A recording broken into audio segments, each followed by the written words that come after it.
لیکن یہ کہ امام مہدی کی حکومت قائم کرنے کے لیے کون لوگ آئیں گے؟ عرب جو ہیں وہ اندر سے کھوکھلے ہو چکے ہیں، عیاشی نے، دولت نے، پیسے نے، دولت، پیسہ، عیاشی، اس کی وجہ سے کھوکھلے ہو چکے ہیں۔ یہاں میں آپ کو 2 حدیثیں سنانا چاہتا ہوں۔ سنن ابن ماجہ کی روایت ہے حضرت ابو ہریرہ سے رضی اللہ تعالی عنہ، قال قال رسول اللہ صلی اللہ علیہ وسلم اذا وقعت الملاحم بعث اللہ بعثا من الموالی ہم اکرم العرب فرسا واجودہ سلاحا یوید اللہ بہم الدین، رواہ ابن ماجہ عن ابی ہریرہ رضی اللہ تعالی عنہ۔ جب ملاحم کا دور شروع ہوگا تو اللہ تعالیٰ اٹھائے گا ایک لشکر یا لشکروں پر لشکر موالی میں سے۔ موالی کون ہے؟ عربوں نے جب فتح کیا تھا اس پورے علاقے کو خلافت راشدہ کے دوران، اور پھر وہ لوگ جو ہے، ایک رائے تو یہ تھی کہ انہیں غلام بنایا جائے ساری آبادیوں کو، لیکن یہ کہ حضرت عمر کا اجتہاد تھا، اس کے مطابق جو ان کو غلام نہیں بنایا گیا تو وہ موالی کی حیثیت رکھتے ہیں۔ عربوں میں دم نہیں ہے، موالی میں سے لشکر اٹھیں گے کہ جو در حقیقت حضرت مہدی کی حکومت کو قائم کریں گے۔ دوسری حدیث سنیے، عن عبداللہ ابن الحارث رضی اللہ تعالی عنہ، اور یہ ابن ماجہ کی روایت ہے، قال قال رسول اللہ صلی اللہ علیہ وسلم یخرج الناس من المشرق فیوطئون للمہدی یعنی سلطانہ، لشکر نکلیں گے، لوگ آئیں گے مشرق سے، اور وہ حضرت مہدی کی حکومت کو جمائیں گے اور قائم کریں گے۔ اب ذرا نوٹ کیجئے کہ جزیرہ نما عرب کے مشرق میں کون سے ملک ہیں؟ 3، ایران، افغانستان، پاکستان، یہ 3 سالڈ مسلم ممالک، مسلم آبادی اکثریت۔ ویسے تو یہ کہ آگے ہندوستان میں 20 کروڑ مسلمان ہیں، لیکن وہ 20 کروڑ جو ہے وہ تو 80 کروڑ کے اندر تحلیل ہو جاتے ہیں غیر مسلموں میں، لیکن یہاں جو معاملہ ہے یہ غالب اکثریت کا۔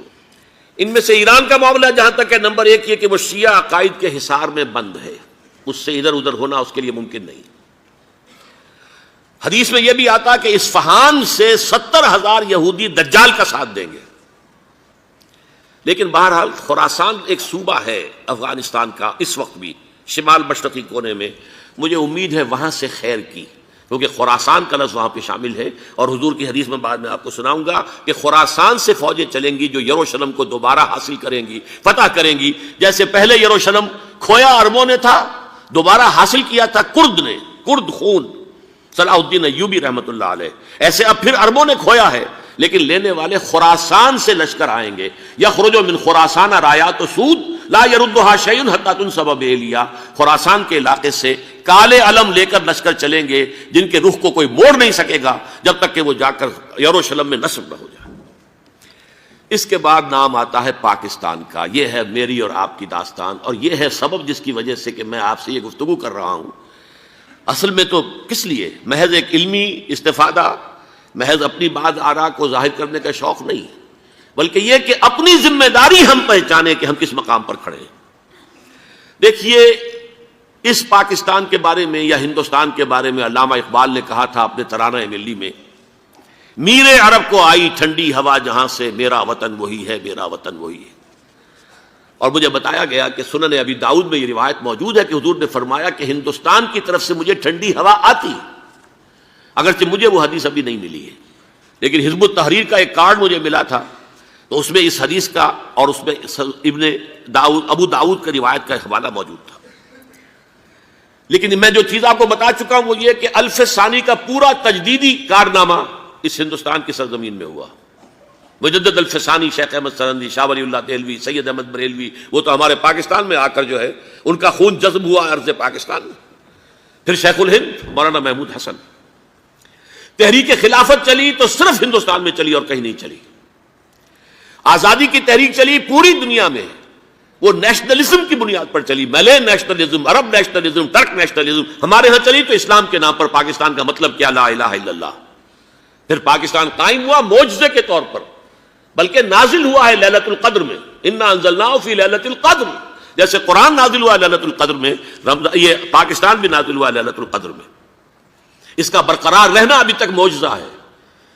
ہندو یہ سمجھتا تھا، کانگریس سمجھتی تھی کہ جھٹپٹ ختم ہو جائے گا۔ پھر یہ کہ اس کا قرارداد مقاصد کا پاس ہو جانا، مزید بھی اور اضافی دفعات دستور میں آ جانا، اب کمرشل انٹرسٹ کو ربا قرار دے کر حرام قرار دینا، یہ سارے لینڈ مارکس ہیں کہ جو اشارہ کر رہے ہیں کسی چیز کی طرف۔ معاملہ کدھر جا رہا ہے۔ پھر یہ کہ یہ جو 14ویں صدی کے مجدد تھے شیخ الہند، اس کے بعد سے کچھ ایسی شخصیتیں عظیم پیدا ہوئی ہیں ہند میں، جن کو میں سمجھتا ہوں کہ 14ویں صدی کے مجدد اور 15ویں صدی کے مجدد کے درمیان یہ 15ویں صدی کے مجدد کی راہ کو سیدھا کرنے والے، جیسے کہ حضرت یحییٰ نے کہا تھا میں تو آنے والے کا راستہ سیدھا کر رہا ہوں حضرت عیسیٰ کے لیے، ایسے ہی 15ویں صدی کے لیے امام مہدی کے لیے راستہ صاف کرنے والے سب سے پہلے علامہ اقبال، جنہوں نے اسلام کا تصور دین کی حیثیت سے دوبارہ زندہ کیا ہے، ورنہ اسلام ایک مذہب کی شکل اختیار کر چکا تھا۔ پھر مولانا مودودی، مولانا ابوالکلام آزاد حکومت الہیہ کے نعرے کے ساتھ میدان میں آئے۔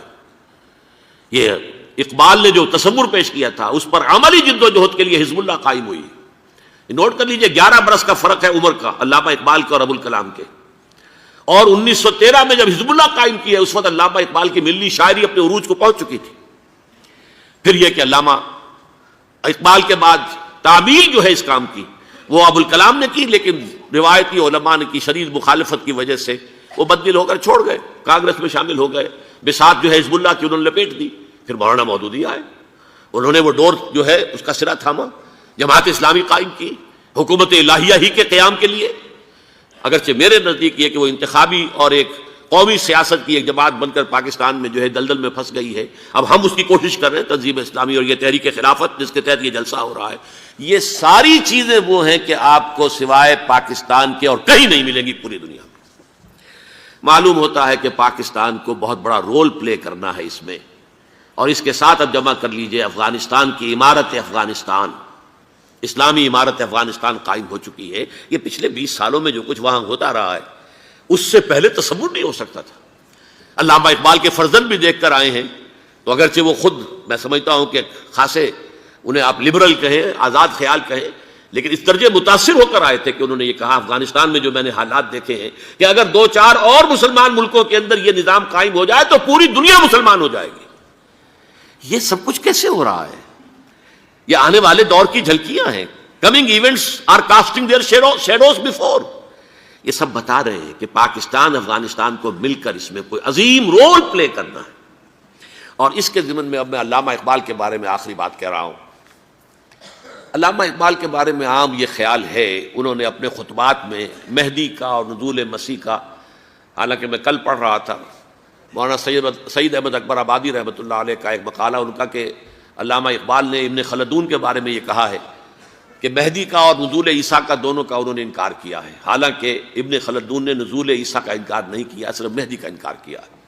بہرحال علامہ اقبال نے خطبات میں انکار کیا ہے، لیکن یہ کہ اپنی شاعری کے اندر میں چیلنج کرتا ہوں کسی بڑے سے بڑے اقبال شناس کو، ان کا یہ شعر ذرا سنیے: خضر وقت از خلوت دشت حجاز آید بروں، کارواں زی وادی دور و دراز آید بروں۔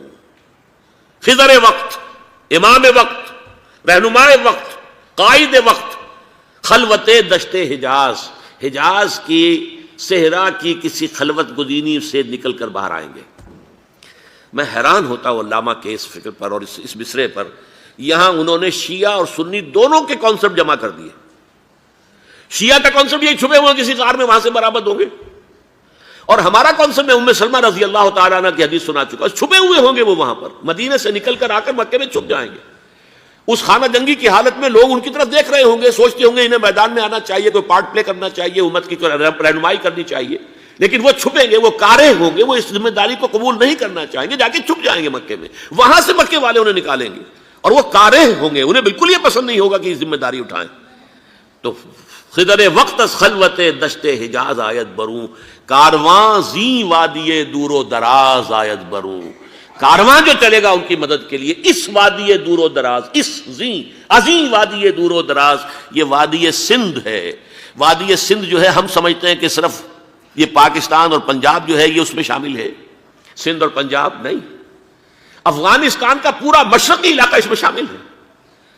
جیسے دریائے جہلم سندھ میں جا رہا ہے، جیسے دریائے گلگت سندھ میں آ کر ملتا ہے، جیسے دریائے چناب اور راوی اور جہلم اور یہ سب جا رہے ہیں اور آ رہے ہیں، اسی طرح دریائے کابل کہاں سے آ رہا ہے، دریائے گومل کہاں سے آ رہا ہے، ٹوچی کہاں سے آ رہا ہے، یہ سارا جو ہے ڈرین جو ہو رہا ہے ایسٹرن جو ہے پارٹ آف افغانستان، یہ سب وادی ہے۔ اس وادی کے یہ دو حصے ہیں، ایک حصہ جو ہے یہ ادھر پاکستان میں ہے، اور اسی وادی کا دوسرا حصہ جو ہے وہ افغانستان میں ہے۔ کارواں زی وادی دور و دراز آیت بروں، کارواں چلے گا یہاں سے، یخرج ناس من المشرق یؤتون للمہدی، یعنی سلطان نہیں، مشرق سے فوجیں چلیں گی کہ جو مہدی کی حکومت قائم کریں گی، اور یخرج من خراسان رایات و سود، اور خراسان سے سیاہ پرچم چلیں گے کہ جن کا رخ کوئی موڑ نہیں سکے گا، حتیٰ تنصب بیلیا، یہاں تک کہ وہ جا کر یروشلم کے اندر نصب ہو جائیں گے۔ حضرات، میں ایک میری گفتگو کا حصہ باقی تھا لیکن میں اسے چھوڑ رہا ہوں، اس لیے کہ گلوبلائزیشن جو اس کی ہوگی، جو خلافت علی منہاج النبوہ کی تجرید کامل حضرت مہدی کے ہاتھوں عرب میں ہوگی، اس سے پہلے اس کے لیے محنت، کوشش، جد و جہد پاکستان اور افغانستان میں ہو چکی ہوگی جو اسے سپورٹ کرے گی اور وہاں جا کر حکومت قائم کرے گی۔